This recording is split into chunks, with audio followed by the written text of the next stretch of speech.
Hi again, it's Deb James, the Wellness RN for you, and I'm here with more tips for practical dementia care. So, we are continuing with difficult conversations, and one extremely difficult conversation is what are the eventual plans for your loved one as far as where they will be, where they will reside? It's great if you can keep them at home. That's a beautiful thing. With the help of hospice and a caregiver organization and a medication nurse that we hired, and my brother taking leave, a lot of leave, we were able to keep my father at home until he passed. That was one thing that I needed to do. I needed to make sure happened.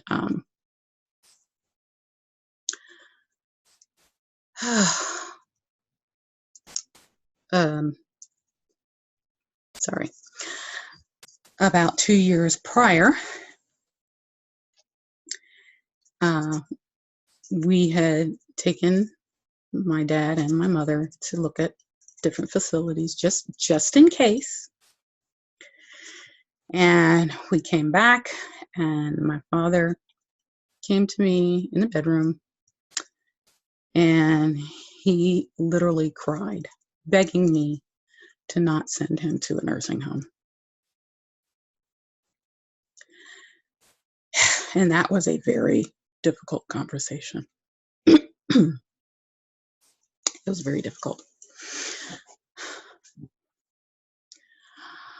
I knew that the possibility of him being in a facility would be maybe the best thing for him from a safety standpoint. But he, you know, he begged me. And I promised him, I said, I will do everything that I can to keep you at home.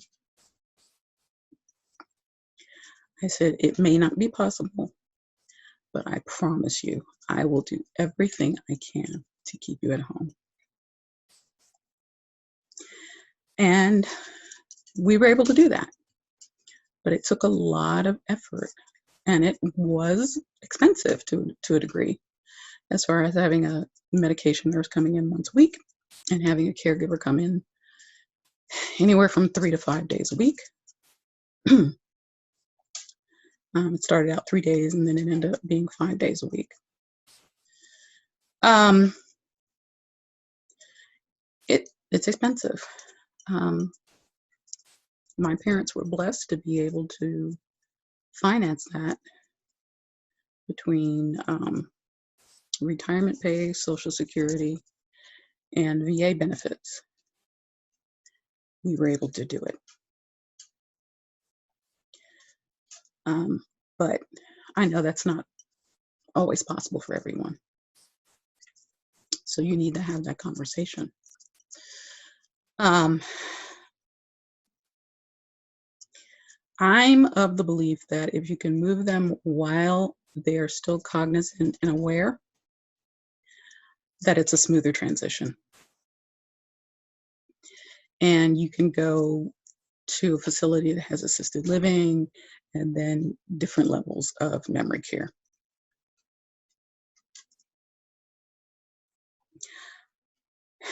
And it's tough. It's tough. When we were looking at some place for my mother-in-law before she passed, the fees for 1 month were just unreal. My husband is like, I'm working full time and I can't afford this. I don't make this much a month and I'm working full time. How do people afford it? One way is long-term care insurance. And I'll go into that later on another video. But if you can get it, get it. it's worth it. My husband and I both have long-term care insurance, and I've had mine for about 5 years, I think, 5 or 6 years, and he's had his for probably half that time.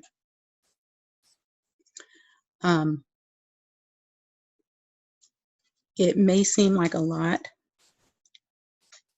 to lay out ahead of time, but if you have a good policy, believe me, it's so much easier. You can take care of your loved one at home, depending on how their policy is set up. That's a good thing. But if you can't, you can do the best possible research that you can on facilities that are nearby to find one that you at least feel comfortable with.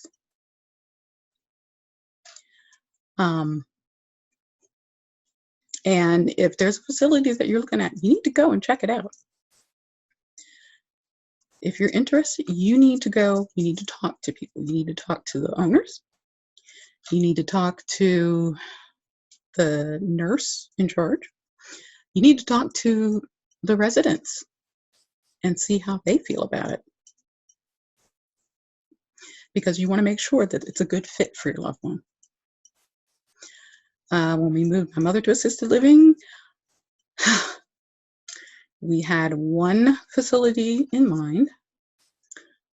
I had previously looked at facilities, like I said, for my mother and my father both, and I had put a down payment, a deposit on a facility, and then eventually when it was such that, okay, we're going to keep that at home, I got that money refunded.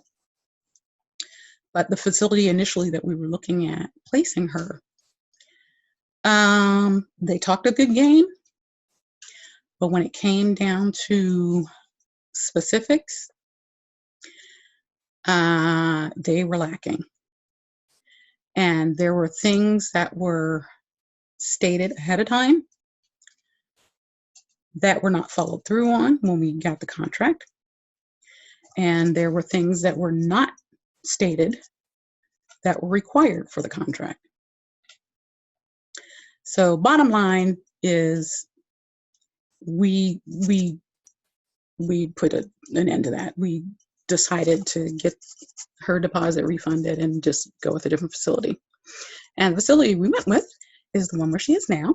And that's the one actually I had picked out for her and my dad. And she went kicking and screaming, but she, until COVID, she was flourishing there. I mean, she's still doing well. But unfortunately, many of her friends have gone to the hospital and not returned. Several of her friends have been moved into memory care. So it's been a little challenging from that perspective. But we're very happy with the facility. We've never had any issues. And actually, speaking of COVID, they have had, I think, 4 staff members that have tested positive,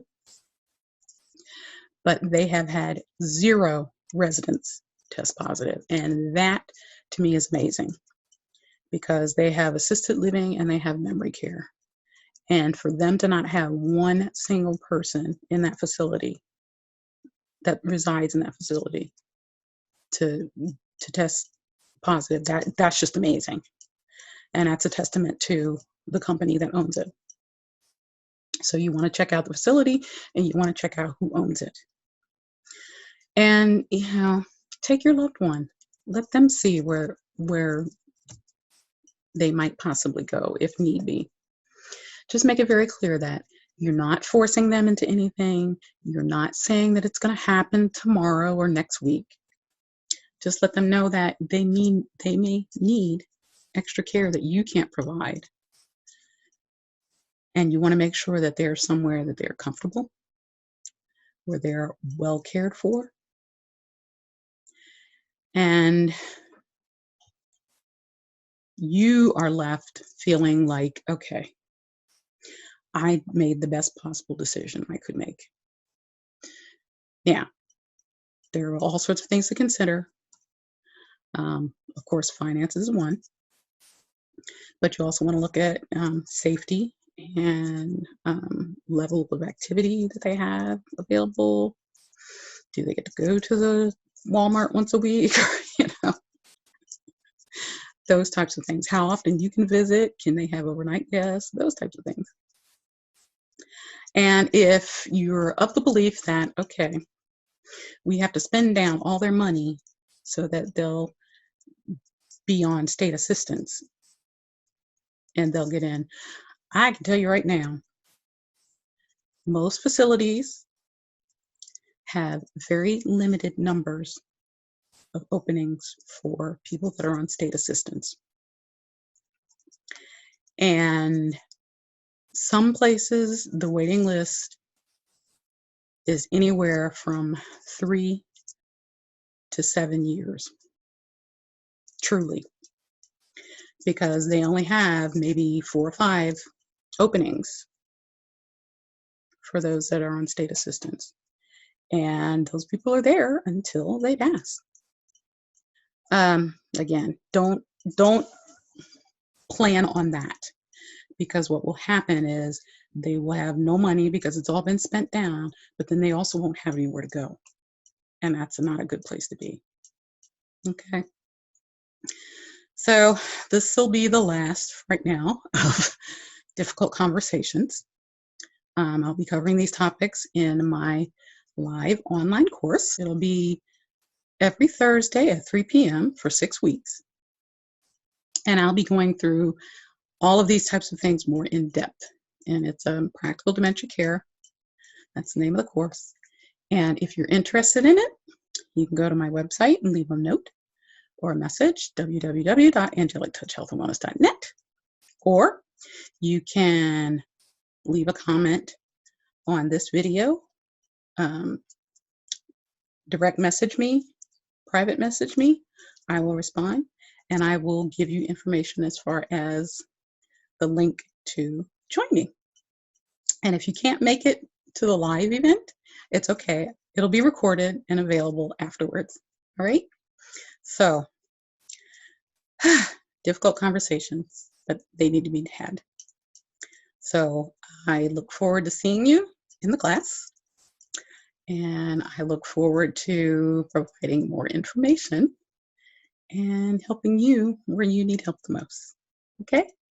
So until next time, be well. Bye.